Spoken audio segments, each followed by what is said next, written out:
Week 5 is on the way. And there is sensational rookie Joe Burrow. He's in Baltimore today. He's the first rookie QB in NFL history to have 3 straight games of 300 or more yards passing. There's Deshaun Watson. The Texans may be 0-4, but Watson is 4-0 in his career versus the Jags. And there's Patrick Mahomes, 11-0, 11 touchdowns, no interceptions. Struggled last week against New England, tried to get on track against the Raiders today. And there's Derek Carr, 0 interceptions this year, but today at Kansas City, he is 0-6, 4 touchdowns, 7 interceptions.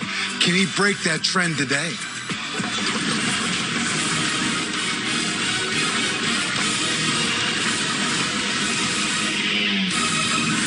Hello, folks. I'm James Brown, and welcome to the NFL Today presented by Jeep.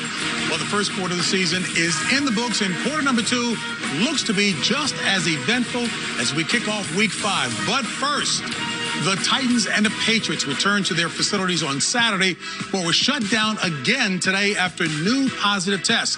The NFL has altered the Week 5 schedule again. The game between Denver and New England, initially scheduled for today, then moved to Monday, has been postponed again with a new date not yet announced. Meanwhile, the matchup between the Bills and the Titans, as of now, is still slated for Tuesday at 7 p.m. Eastern, right here on CBS. More on that game is expected later today, as another Tennessee Titans staff member has now tested positive for COVID-19. For more on the situation in Tennessee, we'd like to welcome in A.J. Ross, who's in Nashville on this ever-changing story. Hello, A.J. Hi, JB, and it is ever-changing. We are learning that a Titans coach has now tested positive, which brings the total to 24 positive cases within the Titans organization. The league is now doing contact tracing, trying to determine if this latest positive case is connected to the previous cases or if it was contracted when the team was apart.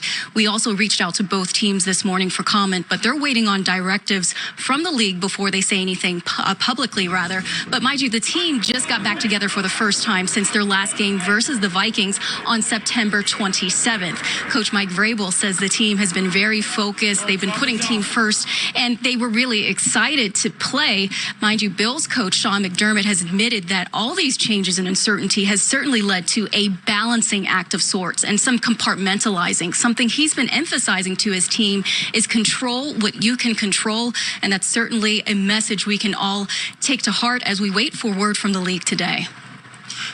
Hey, AJ, thank you so much for your insight. And folks, along with the schedule change, we're now 5 weeks into the season, and NFL teams are scoring at a record pace. And today, 3 of the most prolific offenses in the league, Cowboys, the Browns, and Ravens, can be seen here on CBS. And speaking of the boys from Dallas, they'll face off with the Giants today, with both squads struggling to get on track. But in the NFC East, no one can be counted out.